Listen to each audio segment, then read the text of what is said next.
즐거운 설 명절 잘 보내셨습니까? 온 가족이 모여 웃음꽃을 피우고 맛있는 음식을 나누며 따뜻한 정을 나누는 소중한 시간이었을 텐데요. 하지만 명절이 지나고 나면 우리 몸과 마음에는 생각보다 큰 흔적이 남게 됩니다. 지금 여러분의 몸은 어떠신가요?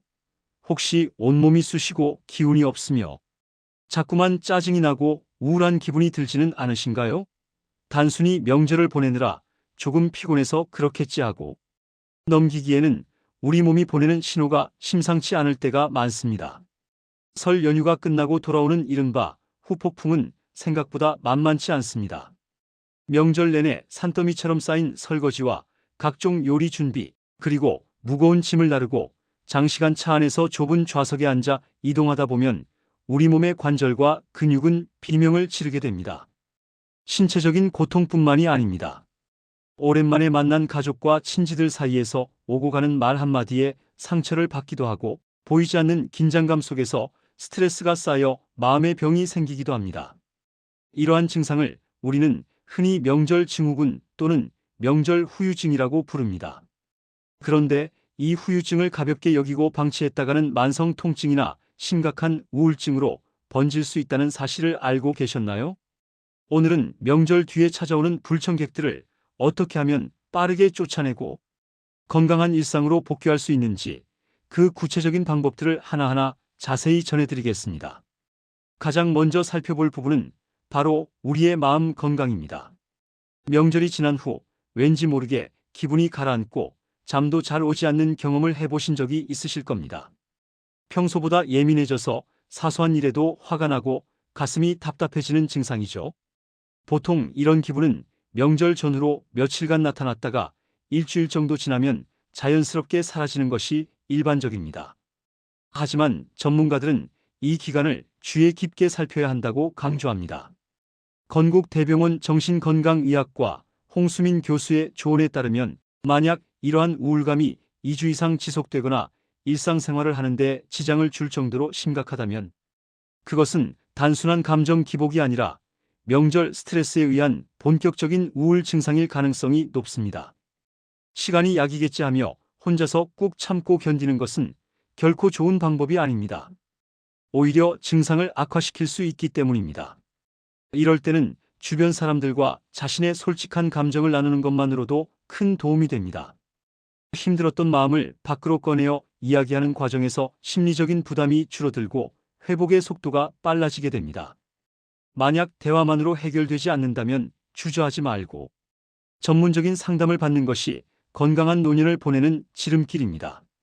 다음으로 우리를 괴롭히는 것은 바로 손마디와 손목의 통증입니다. 명절하면 빠질 수 없는 것이 바로 음식 준비죠. 전을 부치고 나물을 무치고 무거운 냄비를 들었다 놓았다 하며 고기를 손질하다 보면 우리 손목은 한계에 다다르게 됩니다. 우리 손목에는 수많은 힘줄과 인대, 그리고 연골이 복잡하게 얽혀 있습니다. 짧은 기간 동안 무리하게 손목을 사용하게 되면 이 부위들의 미세한 손상이 발생하고 염증이 생기면서 통증을 유발하게 됩니다. 많은 분이 이 통증을 잠깐 아프다 말겠지 하고 간과하시는데 이것이 반복되면 만성적인 인대 변성이나 힘줄 약화로 이어져 평생 손목 통증을 안고 살아가야 할 수도 있습니다. 특히 손가락이 붓거나 주먹을 쥐기 힘들고 손바닥 쪽이 저릿저릿하다면 손목 터널 증후군이나 방아쇠 손가락 증상을 의심해 봐야 합니다.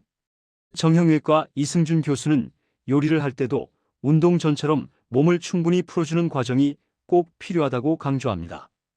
요리하는 중간중간 10분이라도 휴식을 취하며 손목을 돌려주는 스트레칭을 해주어야 합니다. 집에서 간단히 할 수 있는 방법이 있습니다. 팔을 앞으로 똑바로 뻗은 상태에서 반대쪽 손으로 손바닥을 몸쪽으로 지그시 당겨주세요. 반대로 손등도 몸쪽으로 당겨주는 동작을 10회 정도 반복하면 근육의 긴장을 완화하는 데 큰 도움이 됩니다. 또한 장거리 운전이나 기차 여행 후에 나타나는 척추 피로 증후군도 주의해야 합니다. 좁은 공간에서 같은 자세로 오랫동안 앉아 있으면 목과 허리에 가해지는 압력이 평소보다 몇 배는 높아집니다. 척추 주변의 혈액순환이 원활하지 못하게 되면서 근육이 딱딱하게 굳고 뻐근한 통증이 발생하게 되는 것이죠. 만약 명절이 끝나고 12주가 지났는데도 여전히 목덜미가 뻐근하고 어깨가 무겁게 느껴진다면 이는 단순히 피곤해서가 아니라 척추에 무리가 갔다는 강력한 신호입니다. 신경외과 최우진 교수는 이러한 증상을 제때 치료하지 않으면 증상이 악화하여 디스크 질환으로 번질 수도 있다고 경고합니다. 무리한 활동 뒤에는 반드시 적절한 진료와 함께 근육의 긴장을 풀어주는 노력이 병행되어야 합니다. 그렇다면 이 지긋지긋한 명절 피로를 더 빨리 해소할 수 있는 방법은 무엇이 있을까요? 한방에서는 간단한 지압법을 추천합니다. 먼저 엄지와 검지 사이에 움푹 들어간 부분인 합곡혈을 꾹꾹 눌러보세요. 이곳은 막힌 기운을 뚫어주어 두통과 소화불량을 해결하는 데 탁월한 효과가 있습니다. 또한 무릎 아래 바깥쪽에 위치한 족삼리혈을 자극하면 소화 기능을 돕고 기력을 보충해 줍니다. 손목 안쪽 주름 아래에 있는 내관혈은 명절 이동 중에 겪는 멀미나 가슴의 답답함, 불안감을 가라앉히는 데 매우 좋습니다.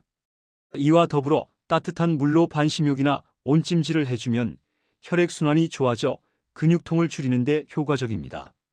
식단 또한 중요합니다. 명절 동안 기름진 음식을 많이 드셨을 테니 당분간은 신선한 채소 위주의 가벼운 식사를 하시며 몸의 해독 과정을 도와야 합니다. 마지막으로 가장 중요한 것은 충분한 휴식과 수면입니다. 밤 11시 이전에는 잠자리에 들어 신체가 스스로 회복할 수 있는 시간을 주어야 합니다. 명절 동안 쌓인 피로를 단숨에 없앨 수는 없겠지만 오늘 말씀드린 방법들을 하나씩 실천해 보신다면 훨씬 더 가뿐한 몸과 마음으로 다시 즐거운 일상을 보내실 수 있을 것입니다. 여러분의 건강은 무엇보다 소중합니다. 조금이라도 몸이 이상하다면 참지 마시고 스스로를 돌보는 시간을 꼭 가지시길 바랍니다. 오늘 전해드린 정보가 여러분의 건강한 회복에 큰 도움이 되었기를 바랍니다. 영상이 유익하셨다면 행복천사 채널 구독과 좋아요 버튼을 꼭 눌러주세요. 여러분의 응원이 더 좋은 정보를 만드는 데 큰 힘이 됩니다. 주변의 소중한 분들에게도 이 영상을 공유하셔서 모두가 건강하게 명절 후유증을 극복할 수 있도록 도와주세요. 시청해주셔서 감사합니다. 여러분 모두 오늘 하루도 행복하고 건강한 시간 보내시길 바랍니다.